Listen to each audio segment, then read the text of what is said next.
Well, do you know what? I reckon we'll all be happy to hear about this. Let's begin.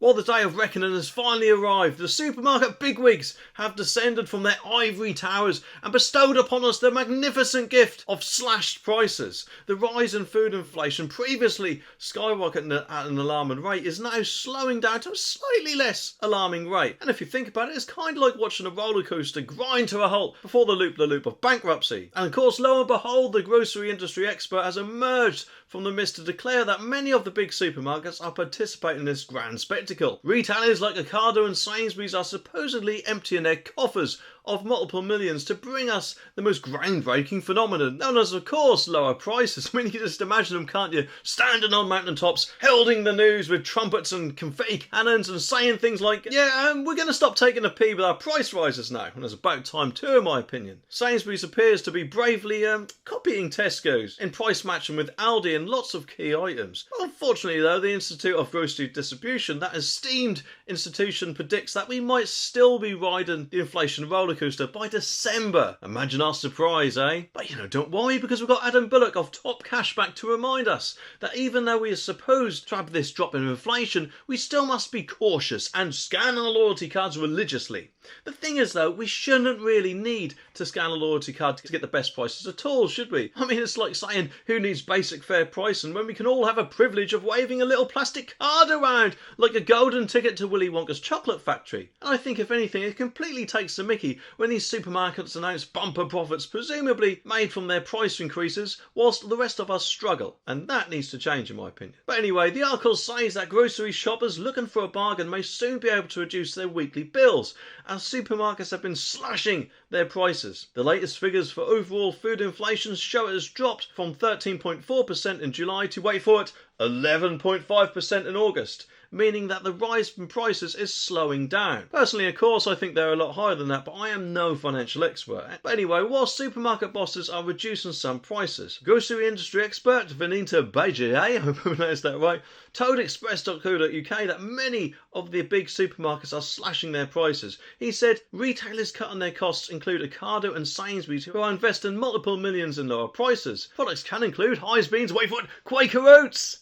while Sainsbury's are actively price matching Aldi in a key list of items. The expert also warned that inflation could remain high throughout the year and supermarkets are using different ways to reduce their prices. She said, although British supermarkets are trying to support the community by investing in reducing prices, researchers at the Institute of Grocery Distribution believe that the UK food price inflation may still be around 9% in December.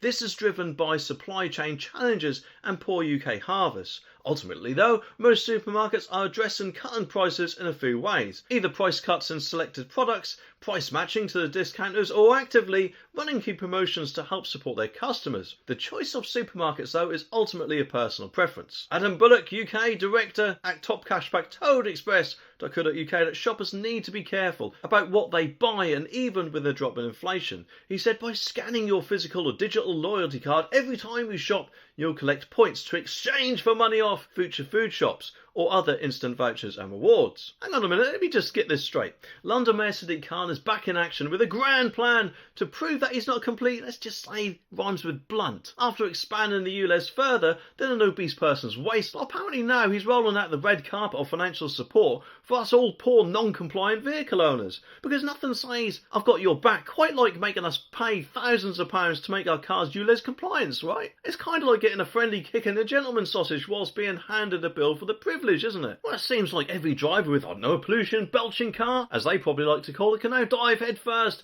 into a new scrappage scheme. It's kind of like being invited to a party that you didn't actually even want to go to in the first place, only to find out that the only way out is through a trapdoor leading to a financial black hole. Let's not forget to top off this circus act, we're doing this without a penny of support from the government declaration.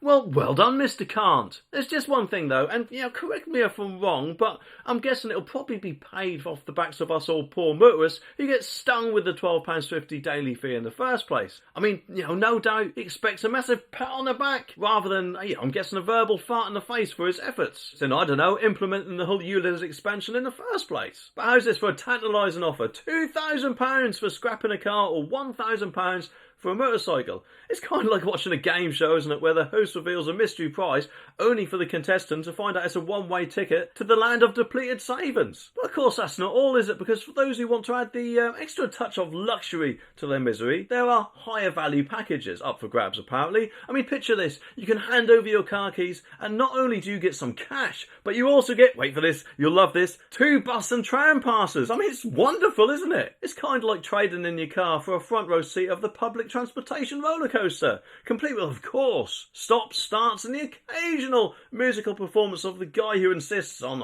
belching the alphabet, whilst of course shouting down his phone. But anyway, the article says that drivers could get £2,000 in grants after trading in their petrol and diesel Ulez breaking cars. And London Mayor Sadiq Khan has announced a major wave of financial support for Brits with non-compliant vehicles. Every driver with a polluting car under the Ulez regulations is now able to apply for the scrappage schemes, and the incentive was initially offered to a limited number of Londoners to scrap old petrol and diesel vehicles, but the support has now been extended to all applicants. And of course, London Mayor Sadiq Khan has said that every single Londoner with a non-compliant car and motorbike is now eligible to get support.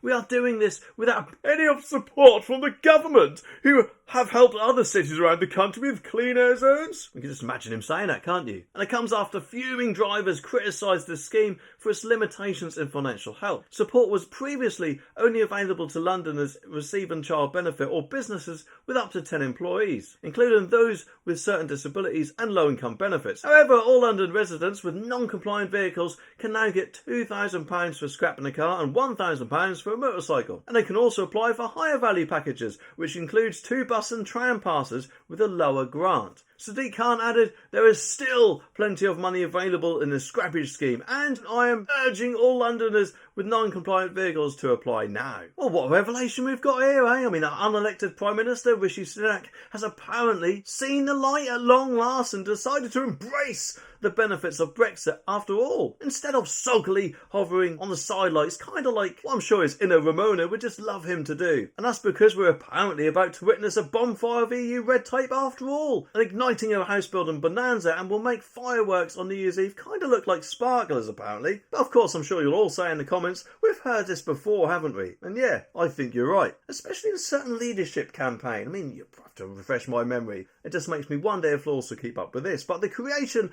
of more than 100,000 homes by 2030 should begin within months as well. I mean, who knows, maybe the UK is participating in a version of DIY SOS itself. Brexit edition, that is. And of course, there are some wet blankets, eco-protesters or campaigners or whatever, who are criticising this master plan for potentially increasing pollution in rivers. But, no doubt, of course, they'll probably all got a massive hangover after celebrating Sadiq Khan's Ulez expansion, or as I like to call it, the latest money grab. But let's not forget Rishi's heroic declaration. Apparently, he wants to see more homes built, and local communities apparently want the same. To be honest though, it does make me wonder if this might have more to do with, shall I say, our illegal guests from overseas. But anyway, the article says that a bonfire of EU red tape will apparently unleash a house building bonanza and an £18 billion economic boost. Prime Minister, for how long who knows, vowed last night. He confirmed revelations in The Sun that he is ditching hungover economical edicts made by Brussels that get in the way of building homes. Pre-Brexit planning rules around turbulent neutrality, which deal with wastewater from new developments, will be relaxed to create more than 100,000 homes by 2030. Construction apparently should begin within months, and eco-campaigners criticised the plan, which they warned would increase pollution in rivers. But ministers insisted they are not compromising on protecting Britain's waterways and will safeguard them while boosting house building. Quagrano, if I pronounced that right, National England, will have funding for pollution mitigation doubled to £280 million. New wetlands will be built to help offset pollution coming from fresh homes. And apparently Mr Sunak, visiting a homes development in Norwich yesterday, said, I want to see more homes built. It's also what local communities want. But sometimes hungover EU laws get right in the way. It's not right, so I'm cutting back the red tape to unlock thousands of new homes, and I'm stepping up action to protect our environment. Home Secretary Michael Gove yesterday tabled an amendment to the Levelling Up Bill to kickstart the process. And of course, property developers campaigning for years to slash Brussels rules welcomed the move. But the Lib Dems slammed the decision as a disgraceful act And Labour sources said that the party supports slashing housing building red tape, but we will wait to see the wording of Mr Gove's amendment before pledging support. Well, there's no surprise there, is there? But it just always seems like either the government or the opposition are always trying to trick us or hide something, aren't they? Which, to be honest, reminds me of what Jeremy Hunt appeared to be keeping very quiet in this video. Well, too bad, Jeremy. Better luck next time.